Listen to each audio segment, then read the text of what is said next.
Hi folks, this is Suzanne with Simple Homestead Living, and I just wanted to show you a little bit on how I process sumac. These are staghorns sumac that were harvested, maybe a month or so ago. So these are nice and ripe, not juicy, but they have a lot of flavor. They're very sour. When you check your sumac, you want to make sure that the taste is pretty sour. So you can just pick off a berry and see what they taste like.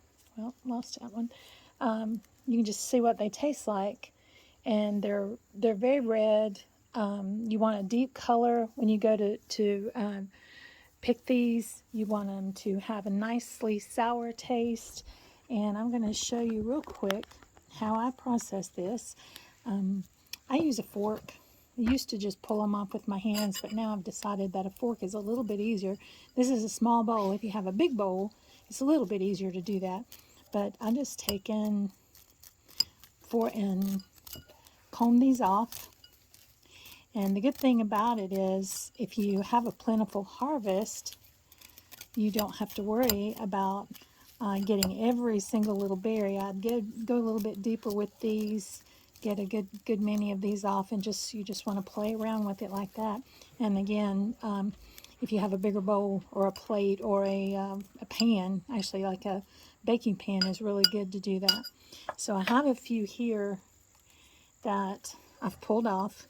You can see they're nicely. These are dry. They'll leave your fingers a little red, and if you lick those, they should be sour. So I've got my berries ready. These will go in a food processor. Now, I'm not going to run this food processor because everybody knows what a food processor is, right? I've already run this one, and you can see the powder that I have. I put about a half cup of berries in there, and you can see that there's seeds down in there and the powder. So what I do after that, let me slide this away. I take a strainer and a pan or a bowl, like this setup I have here. This is, you can see the strands in that, the threads in this strainer. It's not just a fine mesh strainer, but it's a decent, it's gonna hold up and collect up the seeds here. So, and then all you do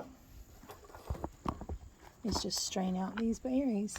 The berries and any leftovers. I'll use my fork, or I'll take a spoon or even my fingers like this and just kind of run it through. You can shake it too, that'll help a little bit. But just kind of run it through, and you're going to be left with seed. As you can see there, this is the seed and some of the coating. What you're wanting is that exterior powder, the exterior coating on the berries. It's okay if some of the other parts come through. It's not going to hurt anything. But you can see how much is coming off of that. I ground this in the coffee grinder for about maybe 30 seconds, not very long at all. And because these berries are a little soft, not like a blueberry, but more, it does have a nice coating on it. Now again, this is sour, nicely sour. This is malic and gallic acid, not ascorbic acid. Now to this, if you're going to make za'atar, and that spelling is Z-A''ATAR, it's a Mediterranean seasoning. You can leave this as is and just sprinkle it on food. I would let this dry just a little bit before I put it in a bottle. But you can sprinkle it on food just like it is, or you can combine it with oregano and sesame, which is a typical Mediterranean dish or a seasoning. But I make a southern seasoning with sassafras and garlic, and it's just delicious. But that's quite a bit of seasoning there for about 2 minutes worth of work. So take advantage of that. You can also use your stags of your sumac, of course, for lemonade or a sumac aid by just simmering these. You never want to boil these, because if you do, it brings out the tannic acid, which is bitter.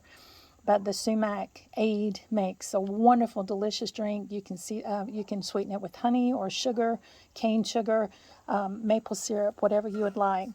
But that's my sumac. That's how I do my sumac seasoning. You'll find this in Beyond the Garden Gate Wild Seasonings and Beyond the Garden Gate Wild Foods. Both of these books will be out in early 2021.